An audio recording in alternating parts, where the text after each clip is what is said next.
We all remember our first day in jiu-jitsu, or maybe it is actually your first day in jiu-jitsu.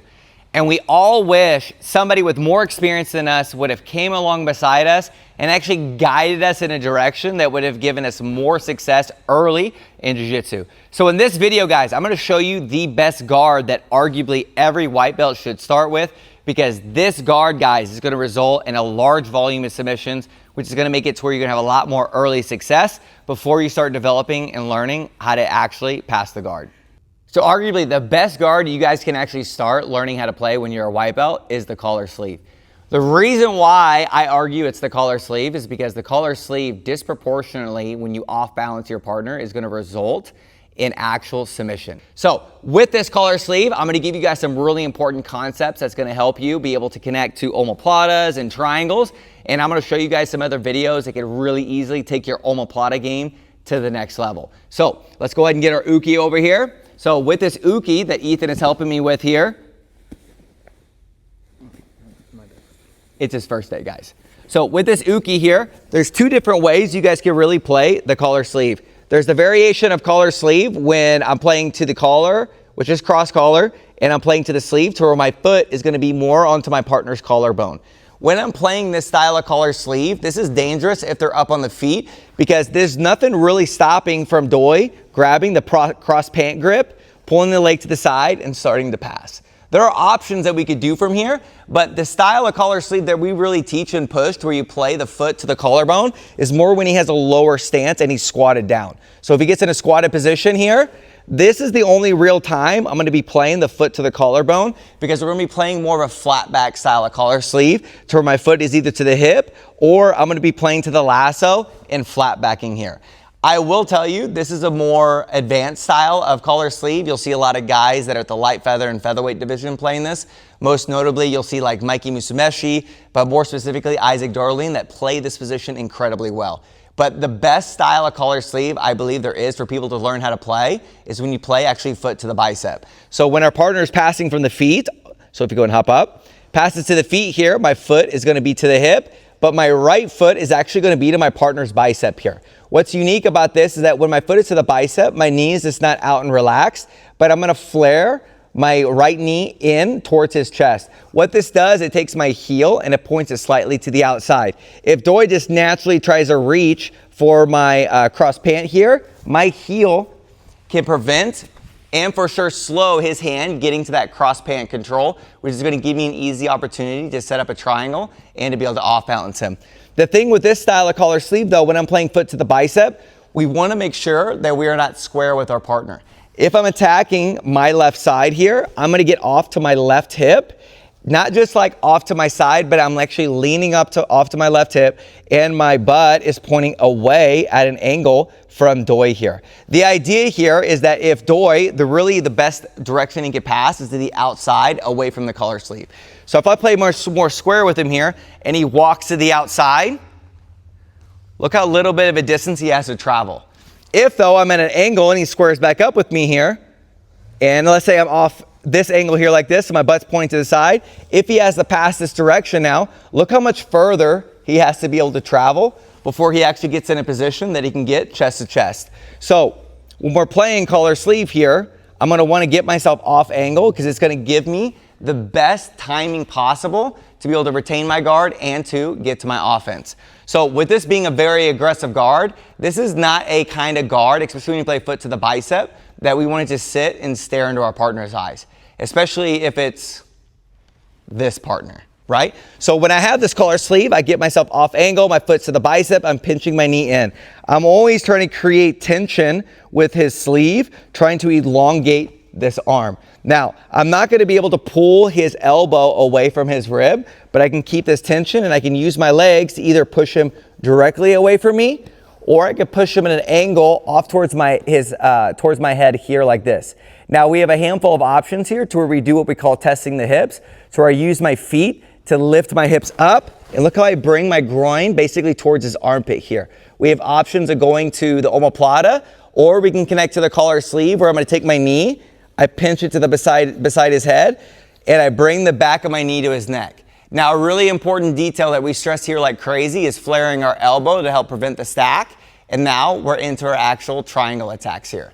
But the focus of this video is actually collar sleeve and setting up the position and understanding what the context of this position is and what concepts that we're implementing. So with this position here, we get cross collar, we get the sleeve, I get my hips off angle, and we look to off balance. So we have the triangle attack, but the other attack that is extremely strong from here is the omoplata. And we refer to this off balance and attack as the gator bite. The idea of this here is I'm going to take my foot that is to the hip and I'm going to shoot it past as I stuff his sleeve into my armpit here. And then from this position here, we then look to start setting up our omoplata attacks. Now the omoplata in itself, just like every submission, we don't view as an actual submission, we view it as a guard. So we want to be able to control it and then cause as much catastrophic damage as possible. And there's a video that I'm going to link for you guys that could take you through a lot of the strongest concepts to cause as much catastrophic damage as possible, whether it's catastrophic physical damage or emotional damage. The last bonus detail I want to give you guys is some really important and easy guard retention concepts that's going to help you guys to not get your guard passed, but to show you how you guys can get right back to an offensive cycle. In order to do that though, I need a bit of higher level uke, so we're going to make a slight adjustment here. So now that we have our higher level training partner here, that's actually a little bit taller too. When we're looking at the collar sleeve, we talked about being off at this angle here because look at how much further of a distance he has to go. When they get this foot off the bicep, guys, I'm not going to be able to just easily put the foot back to the bicep. So what I want to do is I want to pummel my foot as soon as possible, focusing on getting my pinky toe to his forearm. Because then now it's my leg press strength versus his arm versus my leg extension strength to get my foot back to his bicep. So then all we do here is we leg press our foot back to the bicep, and then we immediately off balance our partner, looking to attack the triangle. You've got the omoplata. There's a lot of strong Delahiva attacks from here too, but we want to think about immediately off balancing our partner here. The other idea here is that if somehow, let's say he gets his foot down and he gets the headquarters here, I'm looking to immediately bring my lasso in here. But I don't want to stay off to my left hip or say supine, which is the idea of keeping my hips and shoulders flat. I am going to try to bring myself all the way to the hip, which is the side that my partner is trying to pass. With my lasso, I'm going to rotate my pinkies here. So as I do this, I'm going to rotate to the inside. When I do this here, guys, I'm going to look to frame to escape my bottom leg. Now, what we really stress and do here that's a little bit different, and I stole this from my friend, Sebastian Serpa, which is the idea of a cross spider concept. So when we're framing here, we're not just going to frame, but we're going to control the sleeve, or more easily, we're going to control the same side collar. The idea of this cross spider concept is that instead of just being to the lasso, my foot is going to put tension into the actual lapel above my hand. If I had the sleeve, it would just go into the spider here, but this is a very strong fulcrum point for us to drive our foot into. Now, if I bring my foot either into the bicep if I had the spider, or my foot into the lapel that's here, he's not going to be able to pass to this side as long as if I stay towards my right hip. Then the whole idea here is I'm going to get my foot either back to the hip, square myself back up, back to the cross collar, and then I immediately start looking to off balance, get off angle, and try to get to my offense.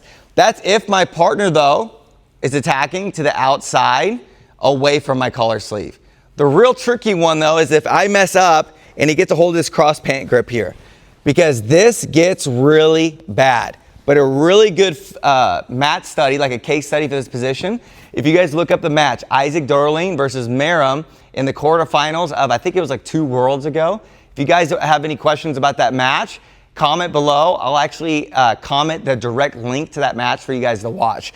But as soon as I feel this foot, guys, is about to get off of his hip, what I'm going to do is I'm also going to do a cross spider concept to where I take my foot that was to the one bicep and I'm going to put it to the other. The biggest thing I want to focus on, though, is making sure I have a bend in his elbow and my foot is going to the cross spider here. When I do this, we can keep the collar, but I really want to make sure I rotate my chest and hips towards the mat here.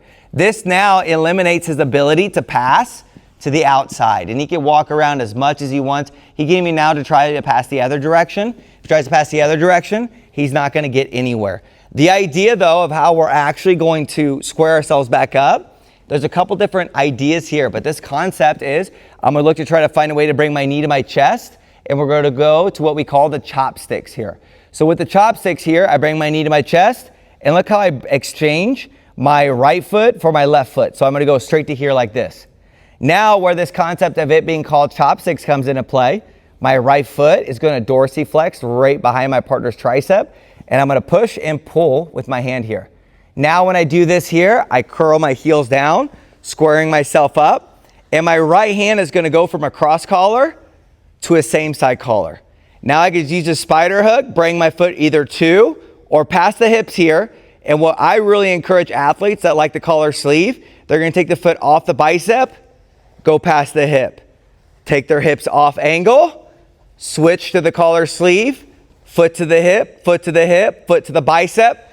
Then we are right back in to our offensive cycle. So I want to be crystal clear though with you guys. This is not a only learn collar sleeve and you don't have to worry about guard passing. But if you want to get a lead and a cheat code against people that have been doing jiu-jitsu longer than you, the collar sleeve arguably is the best guard for newer people to start with in jiu-jitsu, because disproportionately the amount of outcomes you're going to end up with are going to be submission.